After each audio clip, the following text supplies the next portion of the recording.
अमरावती महानगरपालिका निवडणुकीच्या रणधुमाळीत बेलपुरा परिसरात राजकीय वातावरण तापलेले पाहायला मिळालेत। युवा स्वाभिमान पक्षाच्या उमेदवारांच्या प्रचाराकरिता आमदार रवी राणा यांची जाहीर सभा मोठ्या उत्साहात पार पडली आहे। ढोल ताशांच्या गजरात झालेल्या या सभेत रवी राणा यांनी थेट विकासाचं आव्हान मतदारांना दिलं आहे। अमरावती महानगरपालिका निवडणुकीच्या रणधुमाळीत बेलपुरा परिसरात राजकीय वातावरण चांगलेच पाहायला मिळते।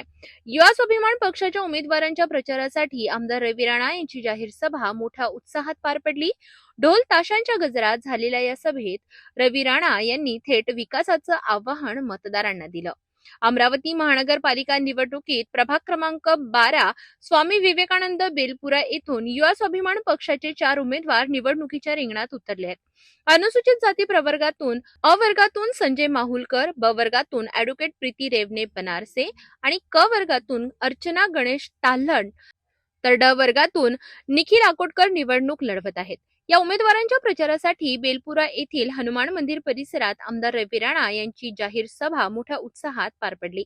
ढोल ताशांच्या गजरात रवी भाऊ यांचे भव्य स्वागत करण्यात आले। संपूर्ण परिसर पाना आया रे पाना या घोषणांनी दुमदुमून गेलं। सभेत बोलताना आमदार रवी राणा यांनी मतदारांना थेट आवाहन करत सांगितले की पाना या निवडणूक चिन्हासमोरील बटन दाबून अमरावती शहराचा विकास घडवून आणा। अमरावती महानगरपालिकेच्या विकासासाठी केंद्र व राज्य सरकारकडून निधी आणून देण्याची ग्वाही रवी राणा यांनी यावेळी केली। देवेंद्र फडणवीस यांच्या माध्यमातून महानगरपालिकेसाठी भरीव निधी मिळवून देण्याचा वादाही त्यांनी केला। सभेदरम्यान त्यांनी विरोधकांवरही टीका करत लोकसभा निवडणुकीचा संदर्भ देत गाडगेनगर मधील कटप्पा या उल्लेखाने उपस्थितांचे लक्ष वेधले।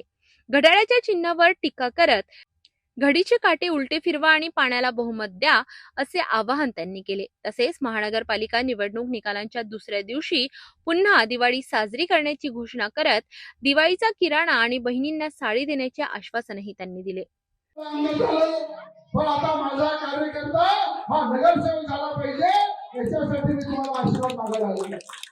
आणि त्या ठिकाणी जर महानगरपालिकेमध्ये हे 4ही नगरसेवक जर गेले तर मी तुम्हाला विश्वास देतो त्या महानगरपालिकेमध्ये आपलं सुद्धा एक कॅबिन राहील। त्या कॅबिनमध्ये गरिबांसाठी खुर्च्या राहील, हक्काची राहील। आपल्या कामासाठी आपण तिथे जाऊन कोणतंही काम करू शकतो। आता कोणतं काम निघालं शहरात गंगासाहेबची निवासवर रवी राणाकडे आपण येतो, मला तिथे जावं लागते। जर त्या ठिकाणी नगरसेवक आपले असले तर तुम्हाला स्वतः हक्काने ते जाता येईल आणि यांच्याकडून काम करून घेता येईल। या पद्धतीचे उमेदवार या ठिकाणी होते।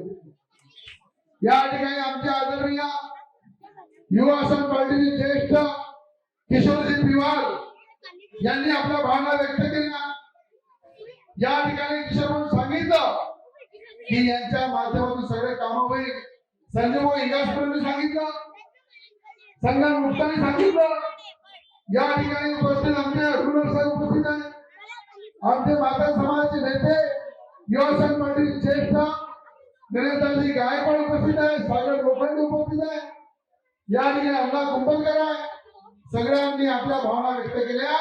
पण मी तुम्हाला एवढं सांगणार आहे की या ठिकाणी आज अनेकांना तुम्ही महानगरपालिकेने संधी दिली, एकदा युवा स्वाभिमान पार्टीच्या कार्यकर्त्यांना संधी द्या, एवढी मी आपल्याला या ठिकाणी मनापासून या ठिकाणी विनंती करतो। बेलपुरा परिसरात झालेल्या या जाहीर सभेमुळे युवा स्वाभिमान पक्षाच्या प्रचाराला चांगलाच वेग मिळाला आहे। आता मतदार पाना चिन्हाला कितपत पसंती देतात हे येणाऱ्या निकालातून स्पष्ट होणार आहे।